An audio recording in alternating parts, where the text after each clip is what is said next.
you've been to the theological and doctrinal heights. Now it's time to get down in the weeds with Dave. It's inspiring. I am going to share a rocky road of faith. I don't think any of us can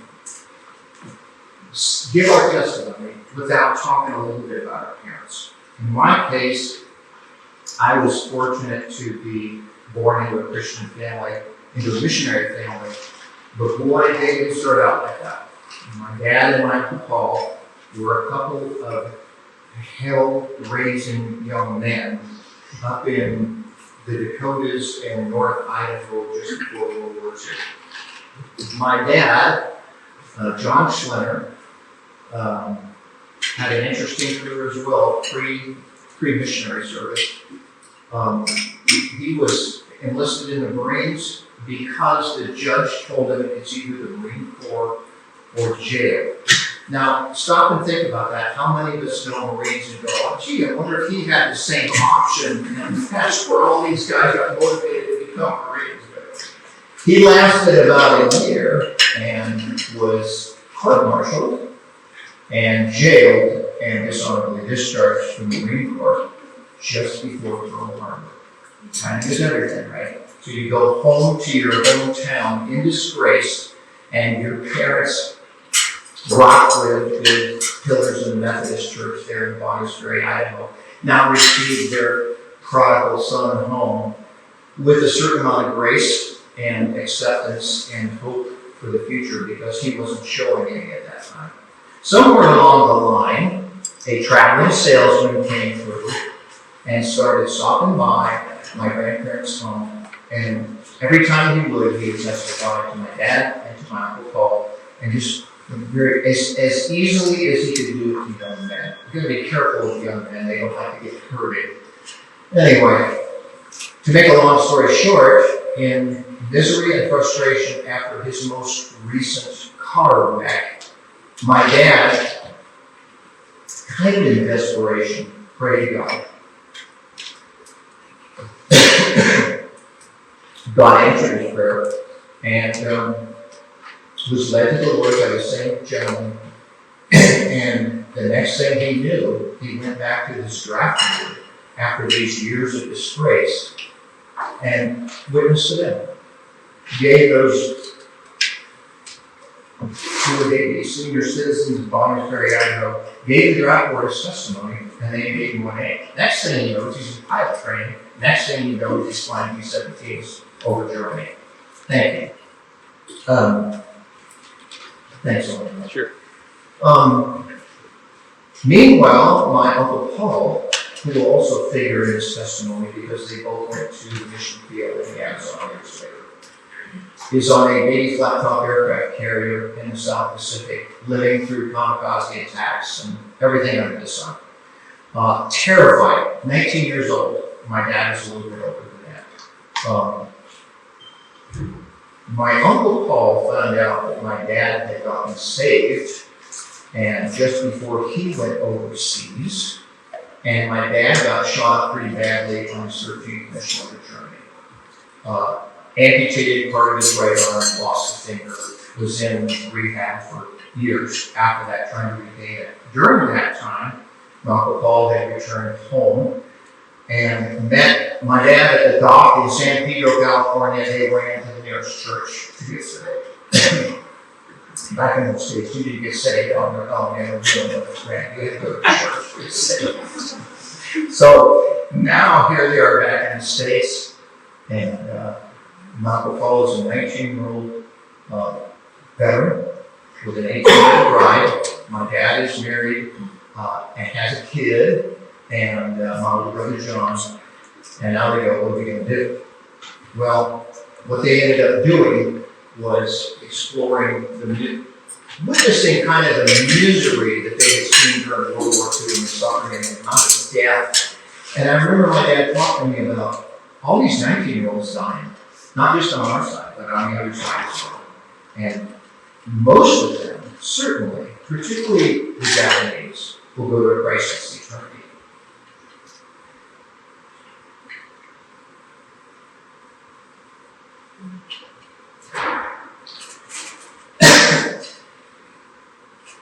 They weren't comfortable with that, and none of us should be. In any case, they decided to go to seminary, of all things. They went to the Bible Institute of Los Angeles, and that's when they discovered that they could no longer smoke and drink. As they were painting the president's home, he goes, guys, you probably should knock some of these habits off. You grew up with it from the military, so no more smoking, no more drinking. And they go, oh, okay, that's what you got to do to be a Christian. I guess that's what we got to do. Well, they finally figured out their faith. They ended up pathetically unprepared. We went to the most remote part of the Amazon River that you could find in the States, in the geographical center of the Takuma Indian Nation. And they got there and they go, well, I guess what we have to do is build houses now. So they went and chopped down trees, hired natives to work with them, and they chopped down trees and sawed boards and did all that stuff, and they ended up building those homes and spent better part of 40 years as missionaries in a very, very remote part of the Amazon. Now, I'd like to tell you that it was an easy road for them and for us as kids. There are part of us that remember those days as very sunlit, sandbars, shooting BB guns and slingshots against tropical birds, fishing, hunting, all those things. That some of the typical stuff that happens on the mission field is Alan can testify to as well. There was also a very dark shadow because of the demonic worship that took place in that tribe.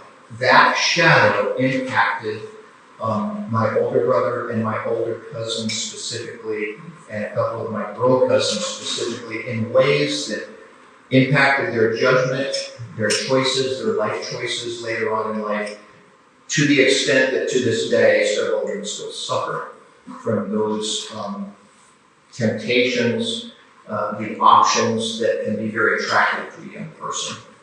For whatever reason, God shielded me. I always thought I was shielded by my own naivete.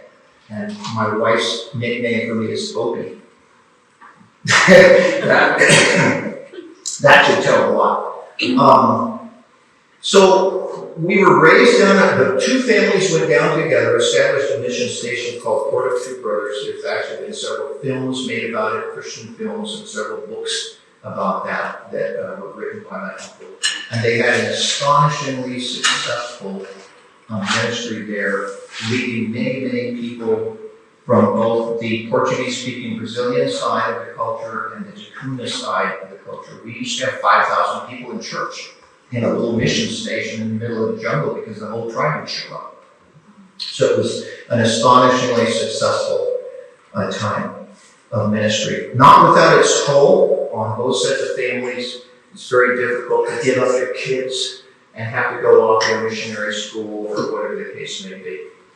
All of us, my parents were determined that we would grow up as Americans, not belonging to any culture at all, which is what happens when we go from the Spanish culture to the Takuma culture to the Brazilian culture, back home to the American culture. How do you make that work? They sent us to the States for high school to go through at least the high school experience in America. And that's when I discovered girls and sports in a wonderful way, because the girls I had grown up with had all their hair pulled out when they reached puberty, had their faces dyed in demonic patterns, like some of the demon gods that they worshipped. So this black dye all over their face, and all their teeth were filed to points to worship the Piranha god. Take a picture there and just dwell on that for a little bit.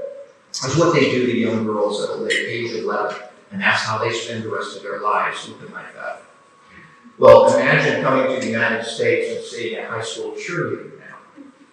It was an astonishing change, and I lost my focus, shall we say, on academics. And so it was sports and I lost in academics. I was interested in socializing, and I was interested in sports and played every sport I could get my hand on during high school. I had a fork in the road my senior year in a soccer game that didn't even count. We had a play that was organized between myself and the rest of the front line. We're on the offensive line. And they were pass the ball to here, pass the ball there, give it to Dave. He fires it into the corner. We cross it and try and score in the first minute or so. I miskicked drastically. The ball went about 60 degrees away from where I was trying to aim into the upper corner of the goal. We scored in 6 seconds. And out of the corner of my eye, and my classmates, my teammates knew that was a mistake.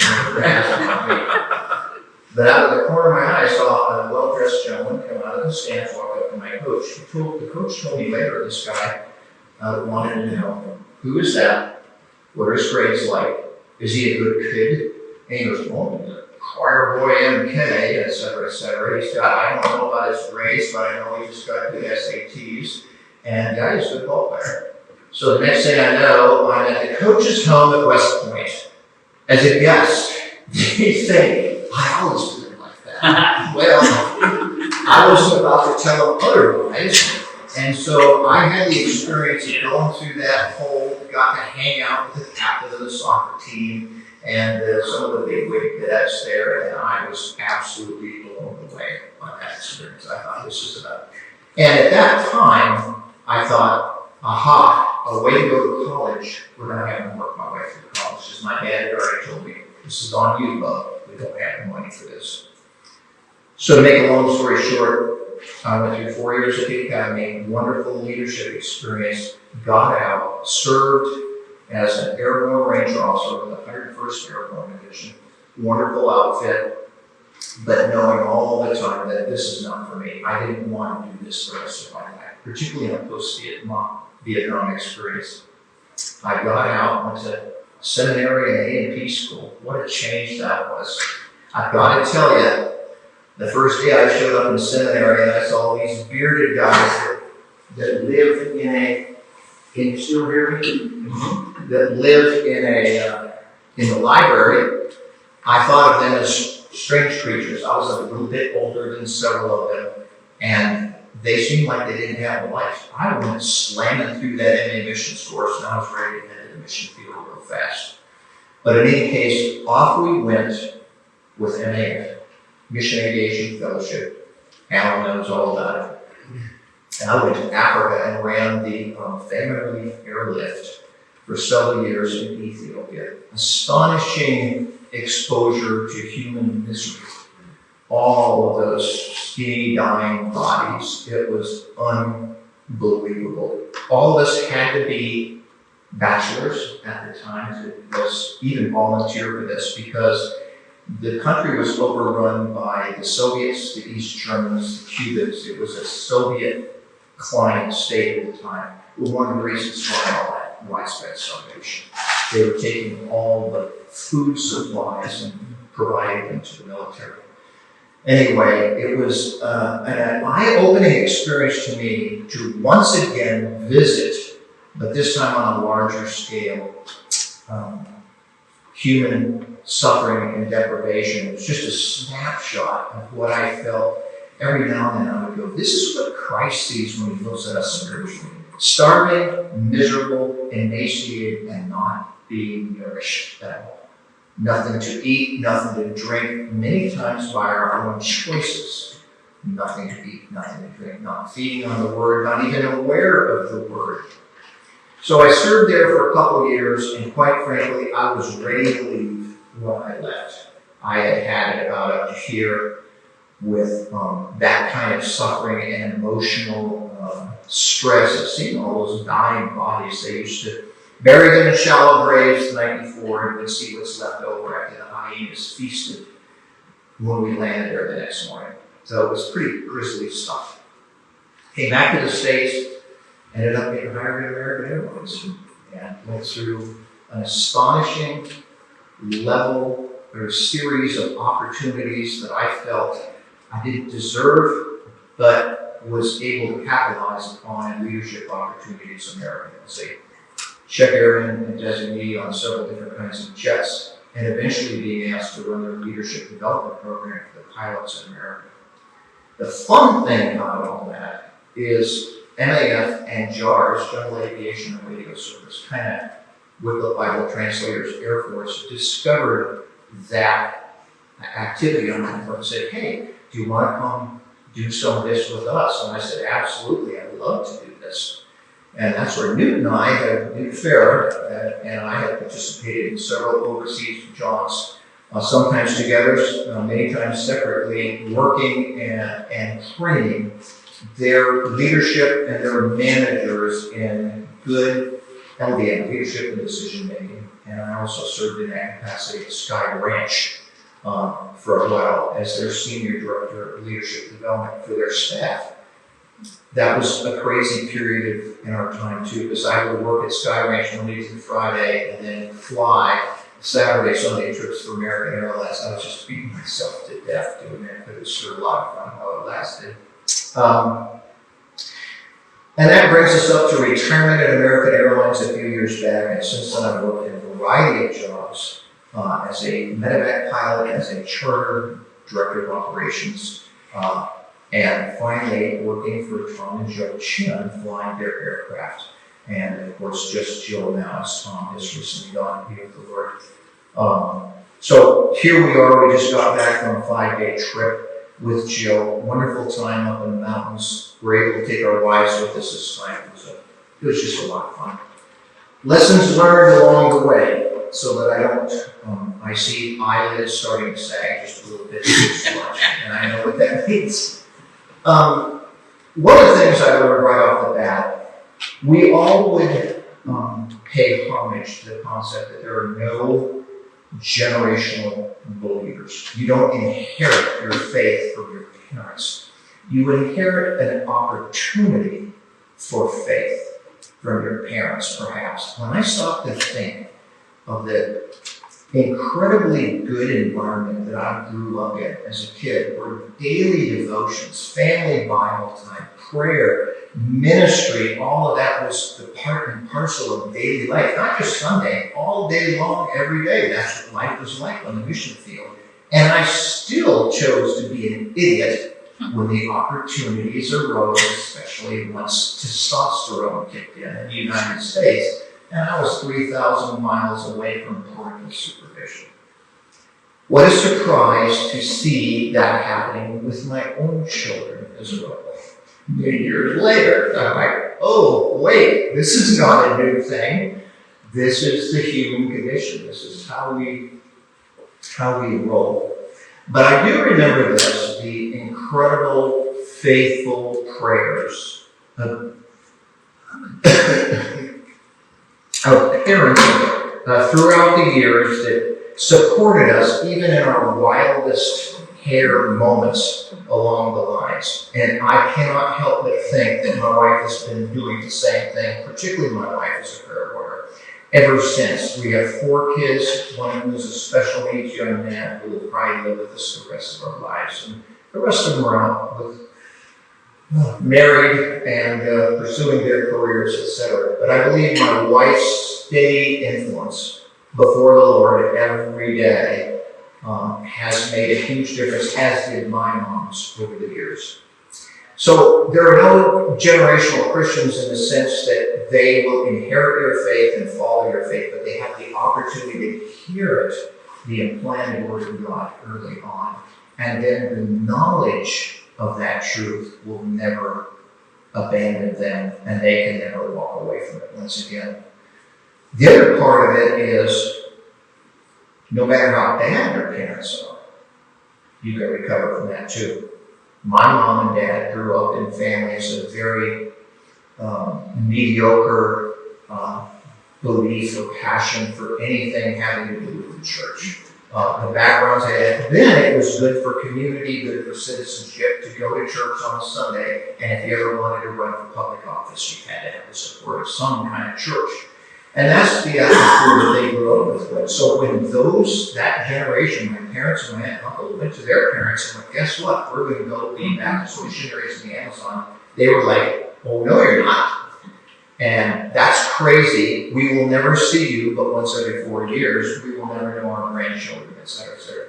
Very real objections, I think. I think now, if my kids come to me and go, bye, see you in 4 years. The next time you see your oldest grandson, he'll be 10. I'm like, oh, that's tough to take. Well, both sets of grandparents God saved too. So it worked upstream generationally, downstream generationally. The other comment that I would make is most of you, if you're in this room, you're probably in this room because you have a passion for your faith. You want to live it out. You are probably the ones that are key members in your churches that people can turn to and ask for prayer, ask for a friendly piece of advice along the ways that you would be iron sharpening iron along the way. I would also say that despite all the best inputs that were given to us children as we grew up, to this day, as I mentioned before, there are several of my cousins and a brother that are far from the Lord, that have not been practicing their faith, or actually there are no behaviors that would indicate that they have any faith for decades now. So I look at that and I go, at some point in time in that kid's life, there's going to be a fork in the road in their faith as well. And one of my jobs as a dad has to been carefully nudge the kid onto the path as time went along, make it a reasonably attractive path, and make it as easy as I could and let them ease into the difficulties, the failures, the temptations as time went on. But hopefully at some point in time, when that chick comes out of the egg, it's going to be strong enough to stand on their own 2 feet in terms of faith. What does it mean now for me at the advanced age of 71? I keep looking at that and I go, man, my granddads were dead at this age. Bo, you got nothing on me being grateful to be alive. Now I've got all the history and work in our family tree that this shouldn't be happening.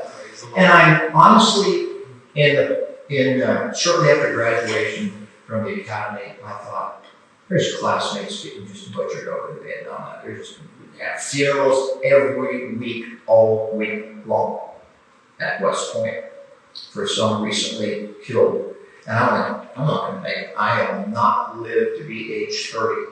And I thought, you know what? Every day of life is precious to me, and anything beyond 30 is gravy. So now at 71, I'm sitting there going, man, look at this. I'm still flying a jet for Joe Chin, for crying out loud.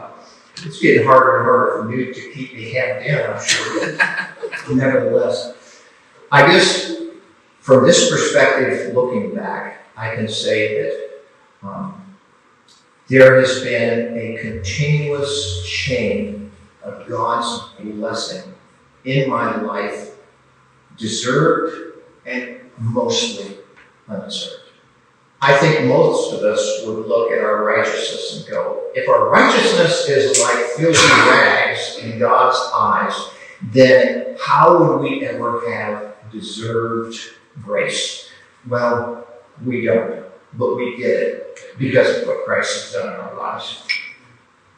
I look at that fact sometimes and I'm just astonished that it has been so consistent over the years. God's grace applied to my family, to my parents, on the mission field, all of that stuff.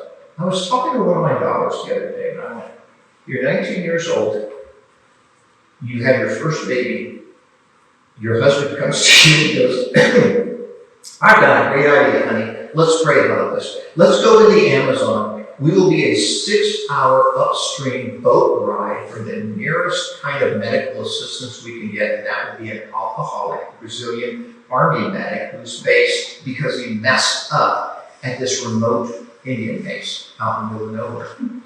And take a lot of medicine with you, and take care, stay healthy, let's go. And my daughters looked at me and went, is that what he did? And I have to say, that's exactly what they did. Who does that? Who makes those kind of moves in this day and age? What have I risked in my life? The way they risked, so I'm not blasé about it. They knew the price that they were going to pay, but how much they risked in order to be obedient. I'd like to say they were lifelong Christians. No, that was not the case. They all got saved in the mid-40s and were on the mission field by 1952. So I was a baby when we went down there, and I look at their testimony and what they did over those years. It's astonishing to me. I look at myself and I go, well, I've had the opportunity to serve God in a lot of different ways over the years. I can't go back to being a missionary pilot again because I have a special needs son. But what can I do? What can I do is what Newt and I, jointly and sometimes separately, do. We can contribute our knowledge and our experience with teaching and equipping. I'm on the advisory council over at the Eternal. Not that they want my advice too often these days in a COVID world. But with these missionary organizations, we can leverage what God has allowed us to experience, what He's allowed us to learn and practice over the years to further His kingdom. And that's how I feel exactly what our role is right now. Is I look at myself and I go, I used to look at those guys and go, oh, they're the senior pilots, doddering old fools that have nothing to contribute. Now I am one. And I go, that's wrong. That's not biblical. That concept of age, that concept of contribution, that concept of value is completely wrong. I feel way more like Joshua. You know, I'm pushing 100. I'm good to go. Let's keep going on all this. So, anyway.